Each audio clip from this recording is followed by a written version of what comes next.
Hey everybody, welcome back to Planet Zoo, and welcome to the Dutch town of Zilverburg.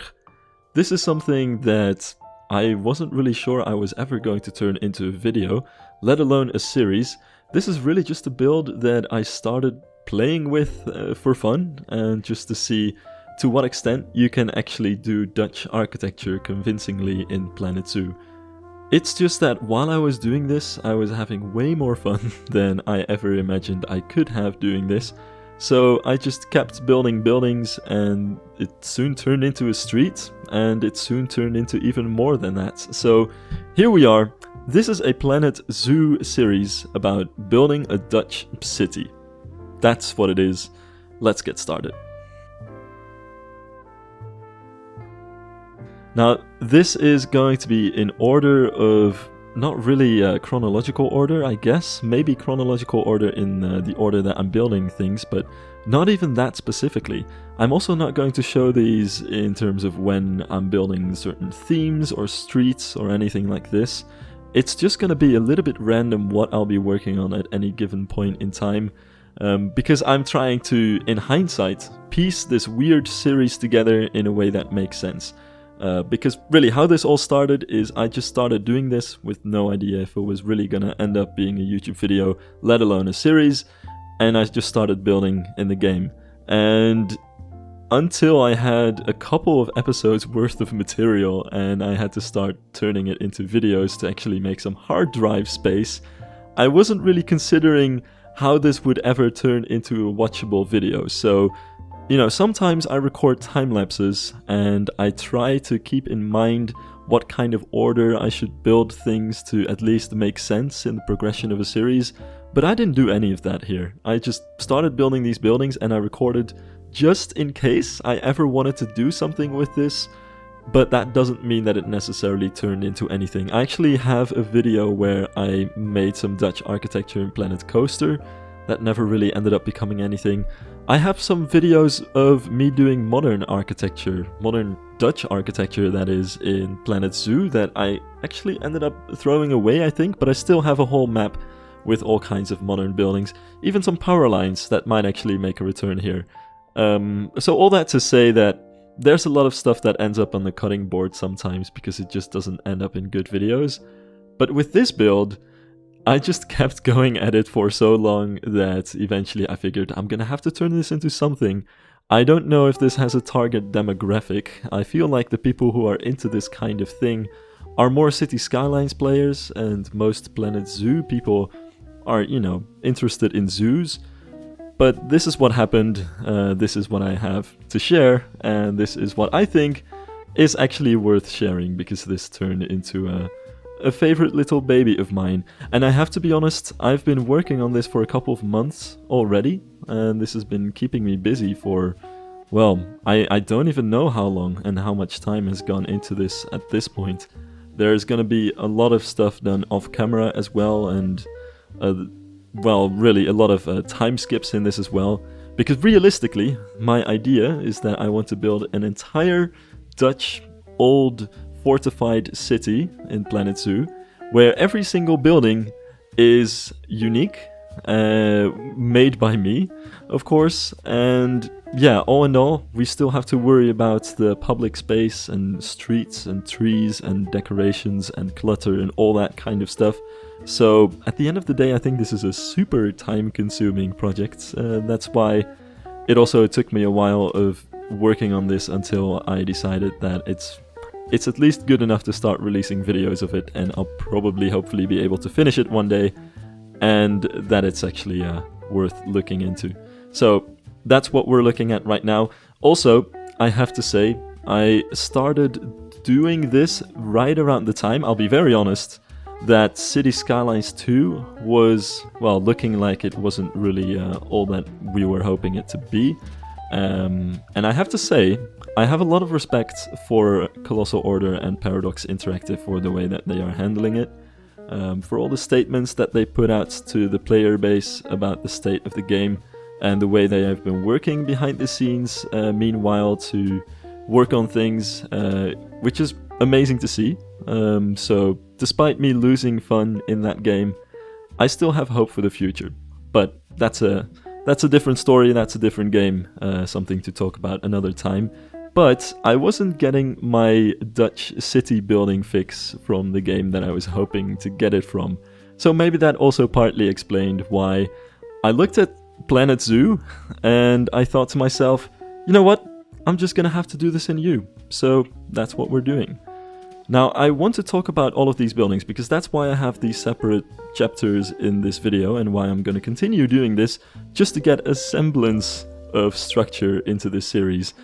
Because I'm recording this time-lapse and commentary well after the fact that I've already recorded a bunch of episodes for this series, and at this point, while I'm saying this, I already know the street names and the addresses for all of the buildings, because at some point I start working those out as well. So, every single building or part of the city, like take for instance a little park or garden or a canal, but every single build that I think is worth looking at the time-lapse from, I turn into a separate chapter, and it will be named after the address of that building or whatever it is that I'm working on. So this building right here is a building inspired by the city of Dordrecht, which has a bunch of interesting facades, and it's the city that I live in, and I thought it would be a worthwhile way to start this whole build, and it's kind of my proof of concept. And once I finish this, I thought to myself, you know what, this might actually work, this is fun to do, I'm gonna make some more. Now this is the next building right next to Havengracht 3, and at this point, especially those of you who speak Dutch might already know what's going on here. This is going to become a canal at some point, as you've probably also seen at the start of this video. And these buildings have the logical addresses of, well, the odd numbers. So we have the odd side of the street here. And very often cities will start counting from the city center outward. So somewhere on the left is where I would consider the city center, or at least the very center of the city center, to be at some point in the future.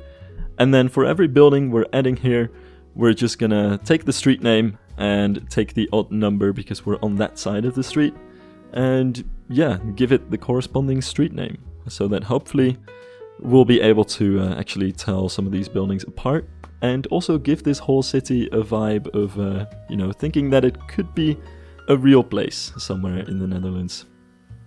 So the first facade was an interesting proof of concept because I was a little bit concerned about the brick texture in this game. That's a bit of a weird sentence, so that probably deserves some explanation. But before I did this, I was messing around in Planet Coaster and seeing if one could make realistic looking Dutch buildings in that game. And what's nice about Planet Coaster is that we have the Theme Maker's Toolkit items, and somebody made a separate brick item to go with brick wall sets that we have available in that game, which means that you can do custom brick patterns, which is absolutely huge because a lot of Dutch architecture is just brick buildings, and many of them also have bricks in different colors to create all kinds of interesting patterns. Especially 19th century Dutch architecture liked doing that as well, or early 20th century, which is a lot of what you'll find in the Netherlands. So for a while I was thinking Planet Coaster might be the ideal game to do this kind of thing in, but then it just doesn't look that good. And aside from those very few Theme Maker's Toolkit items, there's not that much that's super useful for Dutch architecture in the game. So the building on the left here was really my proof of concept to see, you know, is this brick texture in the game good enough, and do we have different parts that we can use to dress it up and give you the idea of the different architectural elements that are typical in Dutch architecture, which I'll get to at some later stage in this video. But yeah, I think that proof of concept worked well enough. So moving on to this building, we're trying something slightly different. A lot of brick buildings in the Netherlands, I should say many brick buildings in the Netherlands, are painted. So you have a typical texture of painted brick, and many of them are painted white or black, but sometimes also some other colors. Dark red is pretty common, but they could also be green or blue even in some cases. So there are some surprisingly colorful streets in this country. So we have a painted brick texture in Planet Zoo, and this building right here is kind of my proof of concept of, how does that painted brick work. And then on top of this building we also have that typical little hook thing, the crane, that you can use to hoist stuff up to the upper floor, which you'll find on a lot of buildings in the Netherlands. They're very commonly and stereotypically found in Amsterdam, but really you'll find them in almost any city here. So it's those little details that I think are pretty fun to add and to really give it that Dutch flair. Same goes for the windows, which are quite large, and then the top window with its wooden shutter, which for now has a green color. I might actually change the color of that shutter, but we'll see at some point in the future. But also worth noting is that this building is inspired by a cafe in Amsterdam called the Sluiswacht. So very similar to that. Moving on. And this is going to be Hoofdstraat 36, or Main Street 36. And you might notice that's a different name, which is true, because I started building this building here, and eventually at some point in the future I moved it, and then I moved it to another location. This building is going to get moved around the city in the next couple of episodes to a bunch of places. Sometimes that stuff happens, sometimes I just build something somewhere and think to myself, this is probably going to work out better somewhere else. But for now, we're just going to build it here, and then we'll see what we can do with it later. This building is heavily inspired by the Library of Dordrecht, which, if I haven't mentioned it yet, is the city that I've been living in for almost 2 years now, and I think it's a very underrated city in the Netherlands. And I think part of the reason for that is that it's not one of the big popular touristic cities like Amsterdam or Utrecht or Haarlem. And even with those latter two, I think they're already under touristy compared to Amsterdam, which is just absolutely overcrowded. But yeah, it's not quite as popular as those, it's not quite as large as those, but it does have a very well maintained medieval city center, which has loads of different monuments, and certainly some streets and canals and harbors that take you back to the Netherlands of 1700s. So really cool city, pretty underrated in the country, I think. But maybe part of the reason for that is also that it's a relatively poor city with no universities, for instance, and not a very strong economy to speak of. Then again, historically, although this doesn't always go for the Netherlands as well, but cities that have been poor over the last 100, 200 years are typically the cities that have the most well-preserved city centers, because the rich cities would often be able to build new buildings and invest a lot of money in the 20th century in renewing their cities. And typically poorer cities don't end up doing that and are now benefiting, I guess, from more economically meager times. I actually traveled to the Harz mountain range in Germany last winter to visit some of the most well-preserved medieval half-timbered towns in Germany, which I think the Harz is also a very underrated region. If you're ever interested in vacationing in Germany in a region that isn't visited as much as some of the major cities or southern Germany, definitely consider Harz, but you could also tell that a very similar thing had been taking place. It's part of former Eastern Germany and a region which hasn't had a strong economy in a while. It actually used to have a strong mining economy, so not a lot of development over the 20th century, but partly because of that, also super well maintained old cities that also weren't bombed in the Second World War. So yeah, pretty amazing places to visit, and it kind of gives you that Dordrecht, not the best city to be in, but still some of the best preserved old cities that you can find in a country. Now, the reason that I wanted to create the Library of Dordrecht, by the way, is that it yet again presents us with a very typical kind of Dutch building and different textures that I wanted to test in the game. It's a building which uses grey stone, and which is something that you'll often find in the Netherlands on some more special buildings. So for instance, certain towns have this kind of stone for their city halls or their weighing buildings, or merchant places or guild houses, stuff like this. So pretty fancy. I actually don't know what the former function of this building in Dordrecht is, because it probably wasn't built as a library, but I don't know what it used to be at some point in history. But it has that kind of vibe. It's pretty special. It has the fancy windows and then the fancy shutters as well. Also, and this is something that I'm a big fan of, the wall anchors that you can see here, which is the big metal plates at the end of metal beams that go straight through a building and that hook up on the outside and are often decorated. And they're something that you find very frequently in Dutch architecture. In some architectural styles, they tend to be covered up or they're not as common, but on Dutch buildings, they're often something that you can't miss out on. Anyway, that's it for the library. We're moving on to chapter 4, which is Havengracht 7. So, if you're paying attention, you might be able to tell that this building is actually going to stay in place where I'm building it right now, because we're building it alongside the future canal with numbers 3 and 5, and it's just going to stick in this area generally. And this building is probably going to be the least fancy of the buildings so far. You know, the first building, it had those typical Dutch stepped gables, as we call them, loads of decorations. The second building has an interesting gable, I think, and the painted facade. And then, of course, the library-inspired building has stepped gables as well, some expensive stone that it's made out of, and loads of decorations. This building is just gonna stay quite simple, and I'm using a simple gable for it as well. And I'm gonna be honest, I could have a whole speech about Dutch gables in Dutch architecture and what they all mean and what kind of names we have for them. But to be honest, I haven't really prepared this very well, because I don't know the exact English names of some of these things.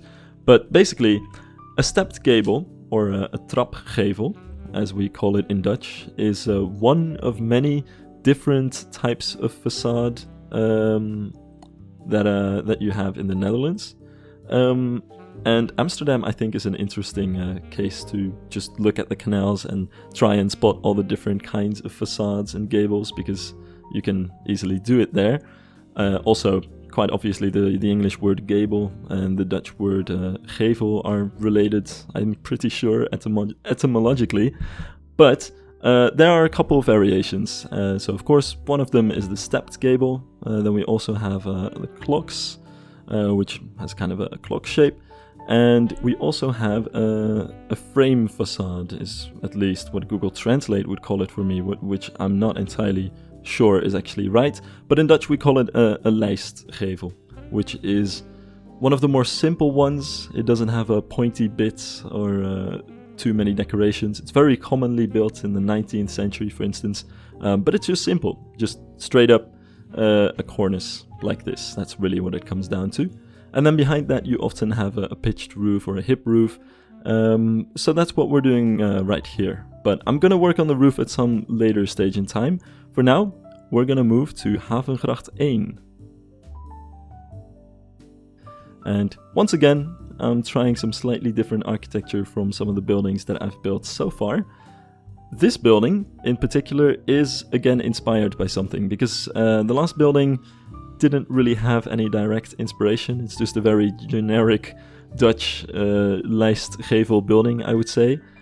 But this building, this corner building, is inspired by the Dutch city of Elburg, which is a very well preserved fortified town. Also pretty underrated, I would say, but I'm gonna stop saying that, because at this point I think everything I've been talking about I've been calling underrated. But basically, in the middle of that town there's a square with these very similar corner buildings with restaurants in them on all sides, and it just looks pretty nice. It's pretty simple, nothing too complicated, especially not to build it in this game, but I think it works pretty well. There's something about Dutch architecture that it's quite diverse. If you walk around in, well, basically any city, you'll find loads of different colors, types of bricks, types of facades and gables, compared to some other architecture styles. Take Paris, for instance, there are definitely some parts of Paris that are very diverse, but also there's the Haussmann style architecture where many of the buildings look very similar, have similar colors, similar roof colors. All that stuff isn't really the case in the Netherlands, and I think you'll often find that architecture in the average Dutch city has much more variety than the stereotypical ideas of Dutch architecture. So there will be white painted or black painted or even red painted facades. There will be brick buildings, there can be sandstone buildings, all kinds of different materials. There are red tiles and black roof tiles that are often mixed with each other, or sometimes even on the same building, on the same roof. So there's a lot of variation, and in general white buildings are quite common in the Netherlands, and something that you don't see quite as much on stereotypical kind of depictions of Dutch architecture. And maybe this is because it wasn't as popular, I think, in medieval times. I'm not an expert on medieval Dutch architecture, but generally speaking, I believe medieval Dutch cities used to have more exposed brick facades and stepped gables and stuff like that, at least compared to now. And most Dutch cities have really a mix of architecture, even the old cities from the 1500s, 1600s, 1700s, 1800s and 1900s. Not so much the 21st century, because very often the city centers are protected. So if there is new architecture, it has to fit in. But very typically, they're from all kinds of different ages. Dutch cities also didn't typically go through these eras where they built whole parts of a city center at the same point in time. This happened to neighborhoods further away from the city center, but not so much in the city centers themselves, unless they were bombed, but that's a different story. So, very diverse architecture, and you'll often find no alike buildings right next to each other. So, that's part of the reason why I wanted to go for a kind of variety here.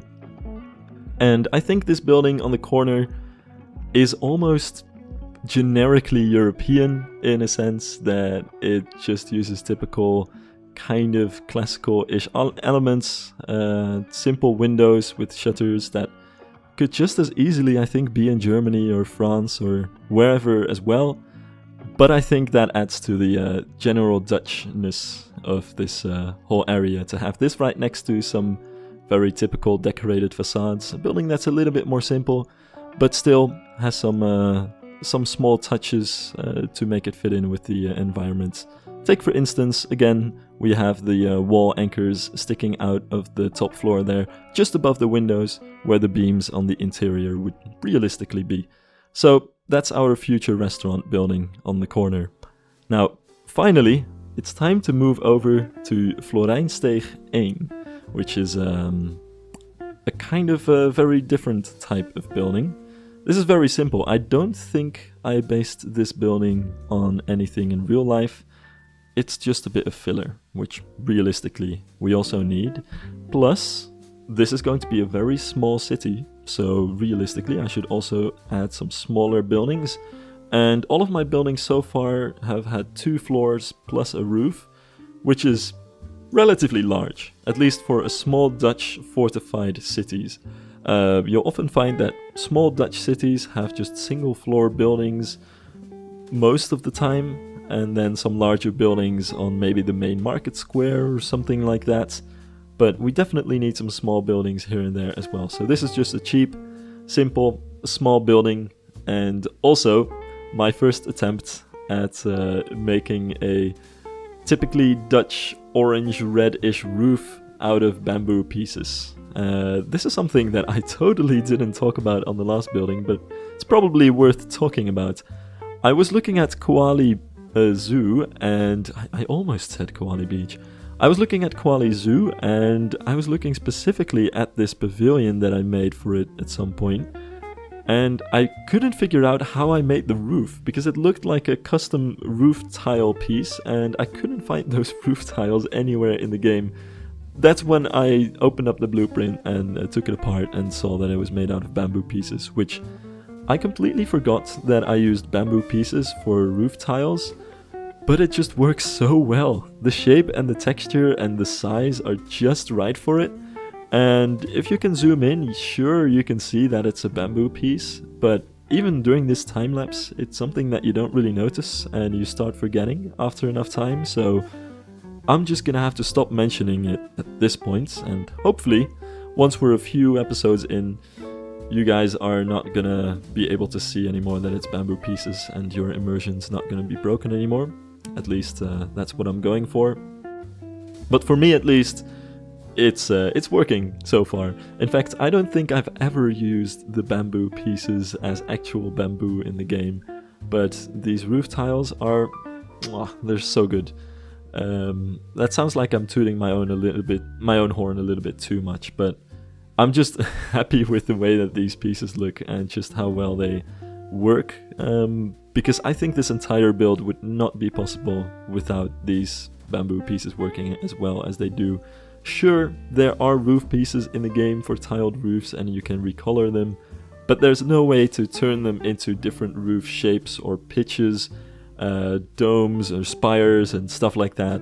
And you all know that I'm gonna have to do some shenanigans like that at some point in the future, so there better be some roof pieces that we can use for it. So that's that. And one of those things is I needed these separate roof tiles to be able to make roofs that are black on the front and red/orange on the side. I'm saying red/orange because I think there's still debate among Dutch people whether the typical roof tiles are red or orange. It's somewhere in between, honestly. And for some of these roofs, it's also both. It depends on which specific tile, because the textures are, of course, a little bit messy. But basically, historically, black roof tiles have been more expensive than these orange roof tiles. So many old buildings will have black tiles on the front, and then the parts that you don't notice it much on the sides or at the back will be red instead. And that's something that you'll often find alongside these frame facade buildings on Dutch canals. So little touch that's gonna come back pretty frequently at some point in the future. Anyway, that's it for these buildings. I also want to quickly show you how I'm making the canal itself. And here you can also see that I've moved the library building already. This is just a temporary location as well. I just didn't want to have it in this facade. For some reason, it just didn't fit that well, and having more of these brick buildings right next to each other just felt a little bit better. Also, if you look at the top right, but I probably shouldn't call this out, but you're probably also going to notice this anyway, you'll notice my Steam notifications, which I still haven't turned off, so I'm sorry for that distraction. This stuff happens. I totally forgot during this whole recording process that those things show up on recordings, and since I've already recorded so much of this series as I'm speaking, it's just going to keep happening. So y'all are gonna have to deal with it, but I'm sorry about it. And also, maybe I'm even more annoyed about it than you guys are, because for me it just hurts seeing it every time, because I'm just like, why did I do that? Anyway, when it comes to the canal, it's pretty simple, just some brick walls that, spoiler alert, I might actually change to a different texture at some point in the future, but I'm pretty happy with them for now. And also some streets with a road texture that I am very glad is in the game, because that brick road texture is just perfect. I think if you look at the average Dutch city, it's almost kind of repetitive, because we use what we call clinkers, but are really just very similar bricks to the ones that are used in buildings, to create all of the streets. So you just have brown, reddish bricks everywhere in most Dutch cities. And then there will often be some other kind of material used for pavements on the side. And in this case, this is the old city, so I wanted to go with a texture that could fit into this area. So I'm going with the castle floor kind of texture and making that grey to distinguish it from the roads. We're also planting some trees right next to the canal here, and also placing some small bollards and fences alongside the canal.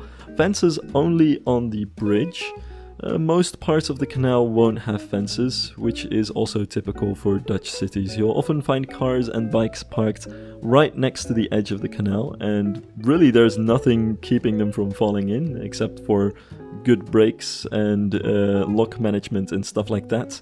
But it's pretty risky, and it's no wonder why many bicycles end up in the canals in Amsterdam and other Dutch cities every year, and why there are special magnet people who throw magnets into the water with a rope and haul them up back out of the water, and often refurbish them and do stuff with them to actually sell them again and let people ride them again, which is pretty neat.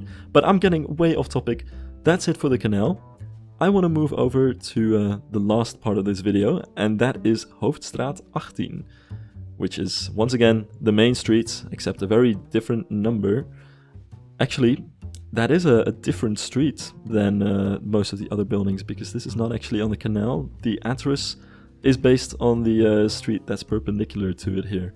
Doesn't matter too much. Anyway, it's another building. And this is a building that's inspired by the real-life Mariahoek in Bergen op Zoom, which is a city in the southern Netherlands, close to Antwerp. And this is a 19th century building, which I think is very cool. It's just highly decorated. It's a really cool 19th century over-the-top corner building with a spire in the front and arches on the ground floor, and lots of interesting brickwork, but also decorations between them. And I think it's a good excuse to start talking about Dutch 19th century architecture. Not that I needed to have an excuse for that, but it's, well, it's the best reason in this video to do it. So typically 19th century architecture has what we call speklagen, and I don't know the English word for this either, but it's literally translated, it's a bacon layer. Named so because it kind of looks like bacon, and basically they refer to these white horizontal stripes of bricks or painted bricks or stone or whatever, but they're white, light horizontal stripes on a brick building on different heights that are often running alongside the entire length of a building. And hence you get that sort of bacon look, because they kind of resemble the layers of fat of bacon. I think it's a pretty nice, very descriptive word.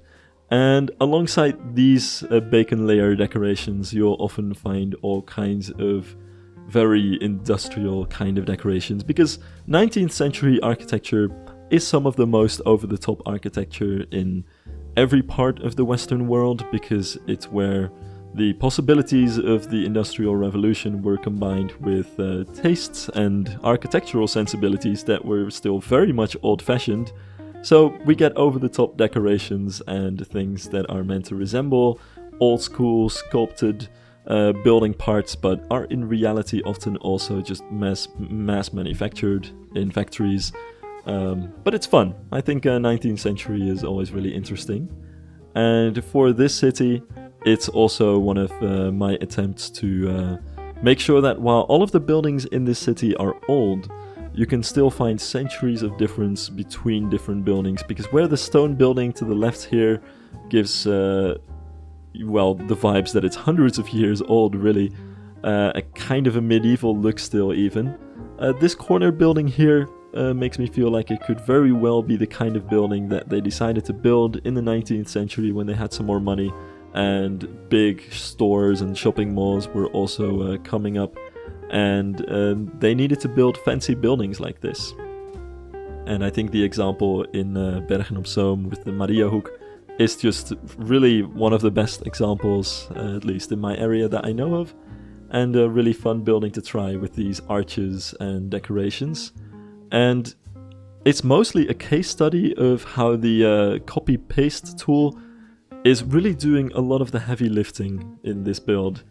You want to make sure with kinds of things like this, where you're basically making all of your windows and your arches and all of your building parts custom made, that you make one piece that you can copy alongside the entire building as much as possible. So in this case, I'm starting off with this single arch and not building anything else, so that once it's finished and completely finished and I don't need to add anything else anymore, I can copy it around like so and basically have this facade to work on.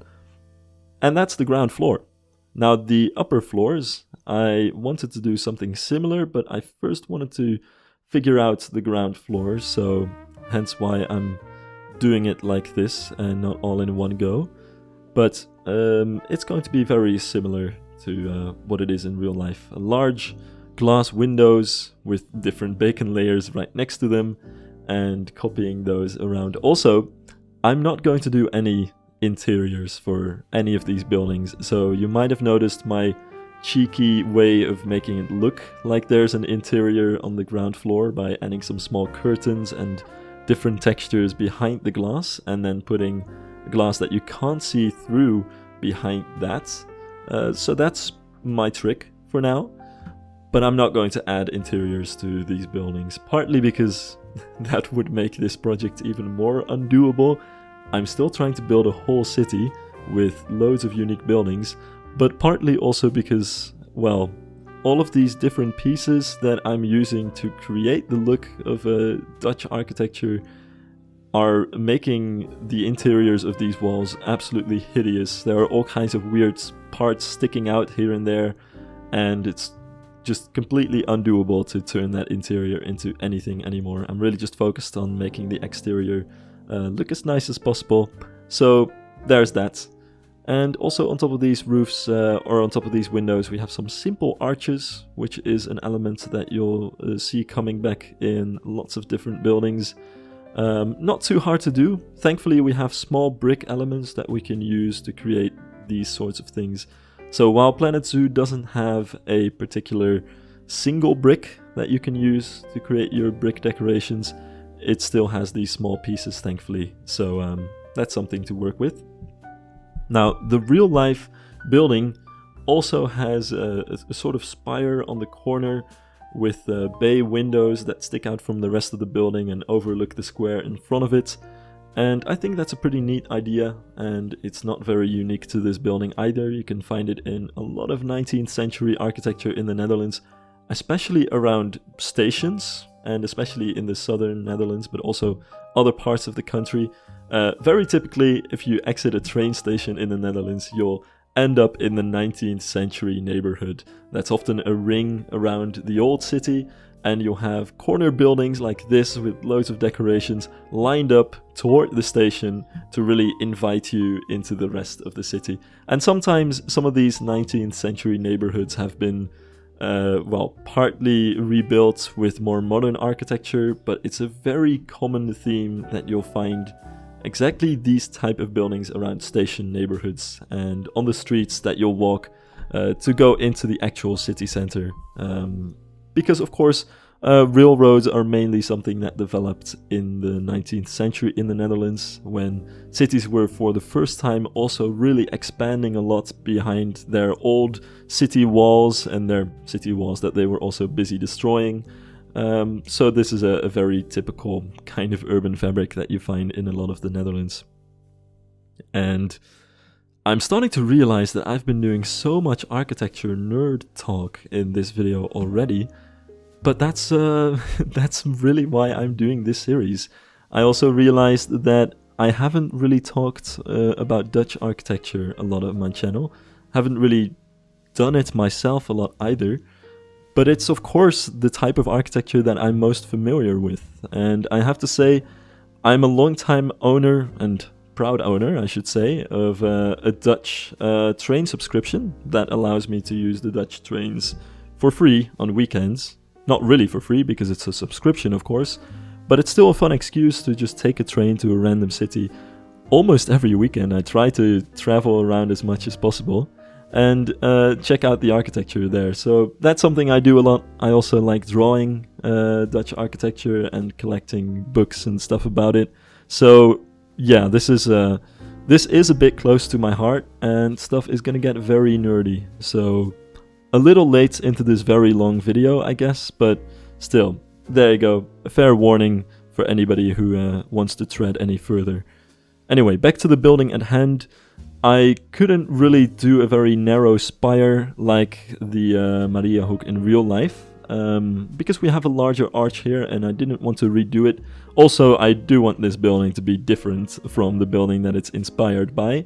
So I'm taking some bits and bobs here, but also coming up with my own takes. And for this building, I thought it would be cool to add a small dome looking element to the top here that overlooks the square and also has a very large window.